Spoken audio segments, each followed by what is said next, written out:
So hello smashers, क्या हाल चाल है। अगर तुम्हें एक्समैन 97 का एपिसोड का माल लगा था तो ये एपिसोड बवाल है। और जो लोग इस सीरीज को मिस कर रहे हैं वो बहुत कुछ मिस कर रहे हैं, पर तुम नहीं करोगे। लाइक ठोको, हम शुरू करते हैं।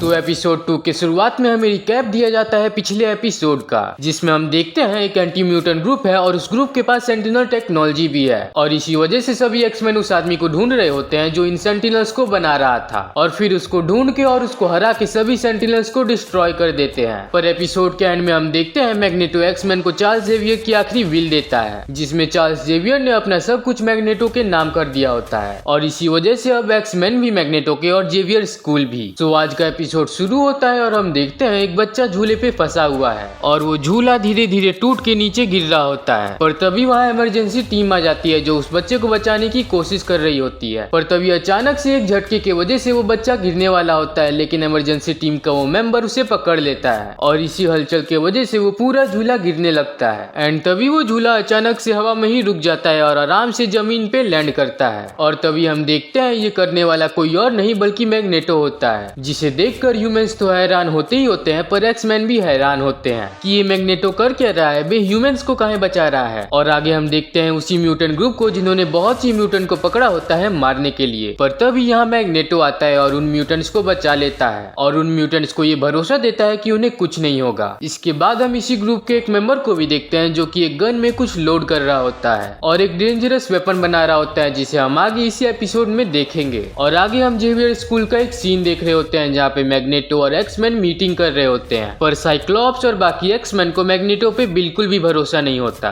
और इसी वजह से मैग्नेटो कहता है कि वो जानता है कि उसने पहले बहुत से क्राइम किए हैं, पर अब उसे उसके दोस्त चार्ल्स जेवियर के भरोसे को कायम रखना है। और इसी वजह से वो ऐसी दुनिया चाहता है जिसमें ह्यूमंस और म्यूटेंट्स एक साथ शांति से रहे। और मैग्नेटो ये भी कहता है कि अगर किसी को उस पर भरोसा नहीं करना है तो वो उसकी मर्जी है। और इसी स्पीच के बाद हम देखते हैं कि एक्समैन के अधिकतर मेंबर्स मैग्नेटो को एक्सेप्ट कर लेते हैं, पर साइक्लॉप्स को मैग्नेटो पे अब भी भरोसा नहीं होता और वो जीन से कहता है कि वो मैग्नेटो के दिमाग में घुसकर उसके मोटिव को जानने के लिए, पर जीन ये करने से मना कर देती है। और इसी वजह से साइक्लॉप्स एक्समैन की टीम को लीव करने के प्लान को चेंज कर देता है। फिर आगे हम देखते हैं जेवियर स्कूल की तरफ बहुत से हेलीकॉप्टर आते हैं, जिसे देख के सभी एक्समैन और मैग्नेटो भी बाहर आ जाता है। और हम देखते हैं उस हेलीकॉप्टर से कोई और नहीं डॉक्टर कूपर आई होती है और उनके साथ यूएन के सोल्जर्स भी आए होते हैं। और डॉक्टर कूपर एक्समैन से बोलती है मैग्नेटो को हमारे हवाले कर दो, उसने ह्यूमैनिटी के खिलाफ बहुत से क्राइम किए हैं और वो बहुत टाइम से गायब था, पर जब वो अब सामने आ चुका है तो हम उसे अरेस्ट करने आए हैं। इसके अलावा डॉक्टर कूपर ये भी कहती हैं कि मैग्नेटो उन लोगों पे अटैक करने की ना सोचे, क्योंकि इन सोल्जर्स के हाथों में जो गन है वो इन्हें कंट्रोल नहीं कर सकता। पर इसके बाद हम देखते हैं मैग्नेटो गन को छोड़ के इनके हेलीकॉप्टर को ही कंट्रोल कर लेता है और उन हेलीकॉप्टर्स को डॉक्टर कूपर के बहुत पास ला देता है और उन्हें धमकाने की कोशिश करता है। पर तभी डॉक्टर कूपर कहती है कि वो यूनाइटेड नेशन की तरफ से आई है और वो उसे अरेस्ट करके ही जाएंगी और वहाँ वो उसका ट्रायल भी कराएंगी। और जैसा कि हम देख रहे हैं कि मैग्नेटो अच्छे काम भी कर रहा है और बुराई का रास्ता छोड़ चुका है, इसलिए मैग्नेटो कहता है अगर वो सिर्फ उसे अरेस्ट करने और यूएन में उसका ट्रायल कराने आई है तो वो सरेंडर करने को तैयार है, क्योंकि वो चाहता है कि सबको भरोसा हो जाए कि मैग्नेटो बदल चुका है। और ये कहने के बाद वो डॉक्टर कूपर को सरेंडर कर देता है और फिर सोल्जर्स उसे अरेस्ट कर लेते हैं और उसे एडवांस्ड बेल्ट पहना देते हैं, जिससे कि वो अपने पावर्स का यूज ना कर पाए। और फिर वो लोग मैग्नेटो को अपने साथ ले जाते हैं। एंड देन हम देखते हैं मैग्नेटो यूनाइटेड नेशन में है जहां उसका ट्रायल हो रहा है और यहाँ हम डॉक्टर कूपर को भी देखते हैं जो मैग्नेटो के क्राइम्स को बता रही होती हैं कि कैसे उसने पूरी दुनिया पे म्यूटेंट के डोमिनेशन के लिए कितनी मासूमों की जान ली। और इसीलिए वो चाहती है कि ये डिसीजन लिया जाए कि मैग्नेटो के साथ क्या होना चाहिए। दूसरे सीन में हम जेवियर स्कूल को देखते हैं जहाँ पे सिर्फ जीन ग्रे और वुल्वरीन होते हैं और वुल्वरीन टीवी पे मैग्नेटो का ट्रायल देख रहा होता है और जीन उसके बारे में पूछती है तो वुल्वरीन बताता है सभी एक्समैन यूनाइटेड नेशन में है जो मैग्नेटो के सिक्योरिटी का ध्यान रख रहे हैं उन प्रोटेस्टर से जो म्यूटेंट से नफरत करते हैं। वुल्वरीन बताता है सभी प्रोटेस्टर्स यूनाइटेड नेशन के बाहर जमा हो चुके हैं और मैग्नेटो को सजा देने की मांग कर रहे हैं। अगले सीन में हम यूएन की बिल्डिंग के पास में एक गाड़ी को देखते हैं जिसमें उसी एंटी म्यूटेंट ग्रुप के लोग होते हैं और उसमें से एक आदमी सूट और मास्क पहन के अपने हाथों में एक हाईटेक गन लेके वहाँ से निकल जाता है और ये कोई और नहीं कॉमिक से द एग्जीक्यूशनर होता है जो कि एक्समैन का एक काफी डेंजरस विलन है। दूसरी तरफ हमें यूएन का सीन सीन दिखाया जाता है जहाँ पे हम देखते हैं कि जजेस मैग्नेटो को अपनी बात रखने का मौका देते हैं। और फिर मैग्नेटो कहता है जब वो छोटा था तो उसके पेरेंट्स को मार दिया गया था, और वो भी सिर्फ इसलिए क्योंकि वो दूसरे रिलीजन से बिलोंग करते थे और वो एक म्यूटेंट था, इसी वजह से उसे काफी ज्यादा हिट मिलता था। और तो और उसके साथ काफी कुछ गलत भी हुआ और इसी वजह से उसने दुनिया के साथ भी गलत किया। पर उसका एक दोस्त था चार्ल्स जेवियर, और वो इस दुनिया को काफी खूबसूरत नजर से देखता था और वो चाहता था कि म्यूटेंट्स और ह्यूमन एक साथ खुशी से रहे, और इसीलिए वो चाहता है कि वो अपने दोस्त के सपने को पूरा करे और जैसी दुनिया वो चाहता था वैसी दुनिया को कायम करे। फिर यूएन के जजेस कहते हैं कि अभी के लिए वो कुछ भी कह ले, पर पास्ट में उसने जो किया है उसके लिए उसे कभी माफी नहीं मिलेगी। तो फिर मैग्नेटो कहता है कि अगर उसने गलत किया है तो ह्यूमंस ने भी म्यूटेंट के साथ गलत किया है। ह्यूमंस ने म्यूटेंट्स को मारने के लिए सेंटिनल्स बनाए जिन्होंने बहुत सी म्यूटेंट्स को मार दिया और म्यूटेंट्स को कैद करके उनके फ्री विल को छीना और उनसे जानवरों की तरह ट्रीट किया। मैग्नेटो आगे कहता है कि उसने जो भी किया वो अपने लोगों का बदला लेने के लिए किया, उससे ज्यादा कुछ नहीं। और इससे पहले कि मैग्नेटो का ट्रायल आगे बढ़ता, कुछ पुलिस ऑफिसर्स आते हैं और जजेस से कहते हैं प्रोटेस्टर्स काफी ज्यादा भड़क चुके हैं और वो मैग्नेटो को मारना चाहते हैं और इसी वजह से वो धीरे धीरे बिल्डिंग के अंदर आ रहे हैं। ये खबर सुनते ही साइक्लॉप्स सभी एक्समैन को इकट्ठा करता है और स्ट्रॉम को मैग्नेटो और जजेस की प्रोटेक्शन के लिए छोड़ देता है और बाकी टीम को प्रोटेस्टर्स को रोकने के लिए ले जाता है। और तभी जेवियर स्कूल में जीन ग्रे वुल्वरीन से कहती है कि वो आने वाला है और ये सुन के वुल्वरीन फाइट के लिए तैयार हो जाता है और कहता है कौन आने वाला है, एपोक्लिप्स। पर यहाँ पे जीन अपने बेबी की बात कर रही होती है। फिर वुल्वरीन फटाफट से गाड़ी भगाते हुए जीन को हॉस्पिटल ले जाता है। अगले सीन में हम देखते हैं कि प्रोटेस्टर्स यूएन की बिल्डिंग में आ चुके हैं और उनकी भीड़ के साथ वहाँ एग्जीक्यूशनर भी आ जाता है और आते ही वो एक्समैन की टीम पे हमला शुरू कर देता है और बिशप के गले में वो बेल्ट डाल देता है जिससे कि बिशप अपने म्यूटेंट पावर्स का यूज नहीं कर पाता। और फिर एग्जीक्यूशनर बाकी एक्समैन के टीम पे भी हमला शुरू कर देता है और फिर जीन अपने साइकिक पावर का यूज करके साइक्लॉप्स को बताती है कि उसका डिलीवरी होने वाला है। और फिर साइक्लॉप्स रोग को लेकर हॉस्पिटल चला जाता है और जाने से पहले वो यहाँ की जिम्मेदारी स्ट्रॉम को दे देता है। और जब साइक्लॉप्स हॉस्पिटल पहुंचता है तो वो देखता है कि डॉक्टर डिलीवरी करने से मना कर देता है और वो डॉक्टर बोलता है कि तुम लोग म्यूटेंट हो, डिलीवरी के समय अगर वो बेकाबू हो गई तो मेरी जान जा सकती है। और सच में ये सीन दिखाता है कि इंसान कितने मतलबी हो सकते हैं। सिर्फ जीन की म्यूटेंट होने की वजह से उसने डिलीवरी करने से मना कर दिया। फिर डॉक्टर का ये बात सुन के रोग डॉक्टर के पास जाती है और उसका सारा नॉलेज ले लेती है और फिर रोग ही जीन की डिलीवरी करती है और वो सभी उसका नाम नेथन समर्स रखते हैं जो कि आगे चल के केबल बनता है। और फिर दूसरे सीन में हम देखते हैं कि स्ट्रॉम मैग्नेटो को भी आजाद कर देती है और वो दोनों मिलके प्रोटेस्टर्स को काफी अच्छे से हैंडल कर लेते हैं। पर तभी एग्जीक्यूशनर मैग्नेटो के ऊपर निशाना लगा के सीधा उस पे शूट कर देता है और क्योंकि स्ट्रॉम ने उसे देख लिया था इसी वजह से वो मैग्नेटो को बचाने के लिए उसके सामने आ जाती है और वो फायरिंग सीधा स्ट्रॉम को लगती है जिससे कि उसकी जान नहीं जाती बल्कि उसकी म्यूटेंट पावर चली जाती है। और इसे देख के मैग्नेटो को काफी ज्यादा गुस्सा आ जाता है और वो सीधा एग्जीक्यूशनर को पकड़ लेता है। मैग्नेटो को ये भी पता चल गया था कि ये सब कुछ यूएन और डॉक्टर कूपर ने करवाया है क्योंकि वो चाहते थे कि मैग्नेटो की पावर चली जाए ताकि वो मैग्नेटो को सजा दे सके। पर स्ट्रॉम की वजह से मैग्नेटो बच जाता है। स्ट्रॉम अपने पावर्स को खोने के बाद काफी ज्यादा दुखी होती है जिसे देख के मैग्नेटो काफी ज्यादा गुस्सा हो जाता है और वो एग्जीक्यूशनर के साथ सभी जजेस को भी उठा के ले जाता है। पर वो उन्हें मारने के बजाय उन्हें छोड़ देता है क्योंकि उसका दोस्त चार्ल्स जेवियर म्यूटेंट्स और ह्यूमंस की भी शांति चाहता था। दूसरे सीन में हम देखते हैं कि सभी एक्समैन जेवियर स्कूल में आ चुके हैं और मैग्नेटो टीवी पे ये देख रहा होता है कि यूएन वाले उससे माफी मांग रहे हैं और मैग्नेटो को उसके सभी क्राइम के लिए माफ करते हैं। और तो और वो लोग ये भी कहते हैं कि वो म्यूटेंट्स के लिए एक नया नेशन बनाएंगे जिसका नाम होगा जेनोशा। ये सब देख के साइक्लॉप्स हैरान होता है और अब उसे मैग्नेटो पे भरोसा हो जाता है। साइक्लॉप्स कहता है कि वो और जीन टीम को लीव करने वाले हैं तो वो उसके गैर मौजूदगी में एक्समैन का अच्छे से ख्याल रखे। दूसरी तरफ हम देखते हैं कि बीस्ट स्ट्रॉम के डीएनए को चेक करके बताता है कि उसकी जेनेटिक्स चेंज हो चुके हैं और इसी वजह से उसके पावर्स हमेशा के लिए जा चुके हैं। और ये सुन के स्ट्रॉम बहुत ही ज्यादा उदास हो जाती है और फिर हम देखते हैं कि वो जीन के लिए एक लेटर छोड़ के हमेशा के लिए जेवियर स्कूल को छोड़ के चली जाती है और फिर जीन स्ट्रॉम की इस लेटर को पढ़ के सभी एक्समैन को सुनाती है और वो सभी ये डिसाइड करते हैं कि वो स्ट्रॉम के इस डिसीजन को रिस्पेक्ट करेंगे। और जब सभी एक्समैन ये सब डिस्कस कर रहे होते हैं तभी बेल रिंग बजती है और डोर खुलता है और हम देखते हैं एक और जीन ग्रे बुरी हालत में आती है और कहती है कि उसे एक्समैन की हेल्प चाहिए। और इसी क्लिफ हैंगर पे ये एपिसोड एंड होता है। और अब तुम लोग ये सोच रहे होगे कि ये दूसरी जीन ग्रे कौन है, तो मेरे ख्याल से जो दोनों जीन ग्रे हैं उनमें से एक जीन ग्रे की क्लोन है जिसे कॉमिक्स में मिस्टर सिनिस्टर ने बनाया था और इस शो के मर्चेंडाइज में भी हमने जीन ग्रे के इस क्लोन को देखा है। तुम्हें इसके बारे में क्या लगता है तुम कमेंट बॉक्स में बता सकते हो और वीडियो पसंद आया हो तो वीडियो को लाइक और चैनल को सब्सक्राइब भी कर सकते हो।